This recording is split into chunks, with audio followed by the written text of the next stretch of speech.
Radhe Radhe friends, कैसे हैं आप सभी लोग। आशा करती हूँ कि अच्छे होंगे।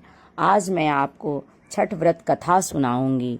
महालोक पर मानी जाने वाली छठ पूजा इस साल 5 नवंबर दिन मंगलवार से शुरू हो रही है।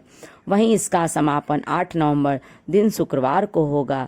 4 दिनों तक चलने वाली छठ पूजा के दौरान सूर्यदेव और छठी मैया की पूजा का विधान है।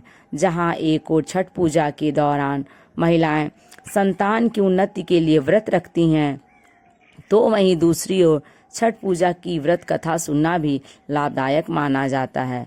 तो हम आइए आपको छठ पूजा व्रत कथा सुनाते हैं।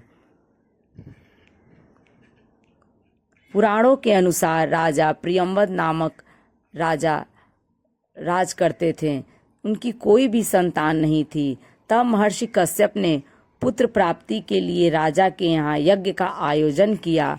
महर्षि ने यज्ञ आहुति के लिए बनाई गई खीर को प्रियंवद की पत्नी मालिनी को खाने के लिए कहा। खीर के प्रभाव से राजा और रानी को पुत्र तो हुआ, किंतु वह मृत था। प्रियंवद पुत्र को लेकर शमशान गए और पुत्र वियोग में प्राण त्यागने लगे। उसी समय भगवान की मानस पुत्री देवसेना प्रकट हुई। उन्होंने राजा से कहा कि सृष्टि की मूल प्रवृत्ति के छठे अंश से उत्पन्न होने के कारण मैं षष्ठी कहलाती हूँ। माता ने राजा को अपने पूजन का आदेश दिया और दूसरों को भी यह पूजन करने के लिए प्रेरित करने को कहा। राजा ने पुत्र इच्छा से देवी षष्ठी का व्रत किया और उन्हें शीघ्र ही पुत्र रत्न की प्राप्ति हुई।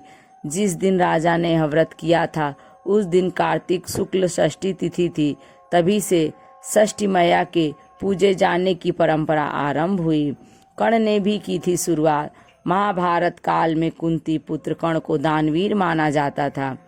कर्ण सिर्फ माता कुंती के ही नहीं अपितु सूर्यदेव के भी पुत्र थे। सूर्यदेव की कर्ण पर विशेष कृपा थी। कर्ण नियमित रूप से प्रातः काल उठकर सूर्यदेव को अर्घ्य दिया करते थे।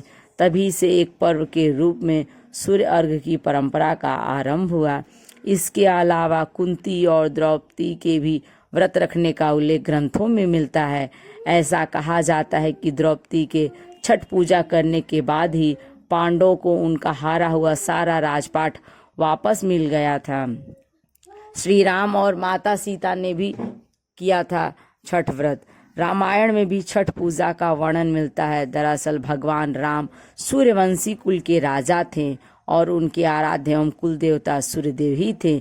इसी कारण से राम राज्य की स्थापना से पूर्व सूर्य के पूर्व भगवान राम ने माता सीता के साथ कार्तिक शुक्ल षष्ठी के दिन छठ पर्व मनाते हुए भगवान सूर्य की पूजा विधि विधान से की थी।